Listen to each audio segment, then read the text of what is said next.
New York শহরের সংস্থাগুলোকে Israel বর্জন বা দেশটি থেকে বিনিয়োগ প্রত্যাহার করতে নিষেধ করে একটি আদেশ জারি করেছিলেন সাবেক মেয়র এরিক অ্যাডামস। ১ জানুয়ারি দায়িত্ব নেওয়ার পর নতুন মেয়র জোহরান মামদানি প্রথমেই এরিক অ্যাডামসের সেই আদেশ বাতিল করেন। এমনকি দায়িত্ব নেওয়ার আগেই তিনি বলেছিলেন, নিউ ইয়র্কের এমন কোনো তহবিল থাকা উচিত নয় যা আন্তর্জাতিক আইন লঙ্ঘনের কাজে বিনিয়োগ করা হয়। তবে সম্প্রতি ফাইন্যান্সিয়াল টাইমসে প্রকাশিত একটি প্রতিবেদন ভিন্ন কথা বলছে।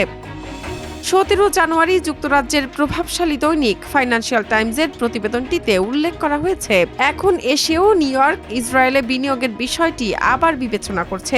অথচ শহরের বর্তমান মেয়র জোহরান মামদানি গাজায় ইসরায়েলের কর্মকাণ্ডের কারণে সেখান থেকে বিনিয়োগ তুলে নেওয়ার পক্ষে প্রকাশ্যে অবস্থান নিয়েছিলেন।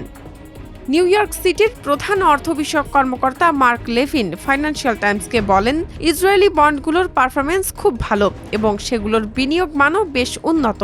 আমার দায়িত্ব হলো আগের ফলাফলের উপর ভিত্তি করে বিনিয়োগের সিদ্ধান্ত নেওয়া।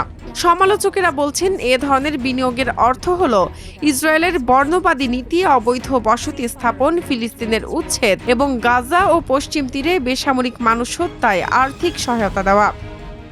মার্ক লেভিন নিজে ইহুদি এবং ইসরায়েলের সঙ্গে তার ব্যক্তিগত ও পারিবারিক সম্পর্ক রয়েছে বলে স্বীকার করেছেন। তবে তিনি দাবি করেন, পেনশনের বিনিয়োগ সংক্রান্ত সিদ্ধান্তগুলো রাজনীতি থেকে মুক্ত রাখা উচিত।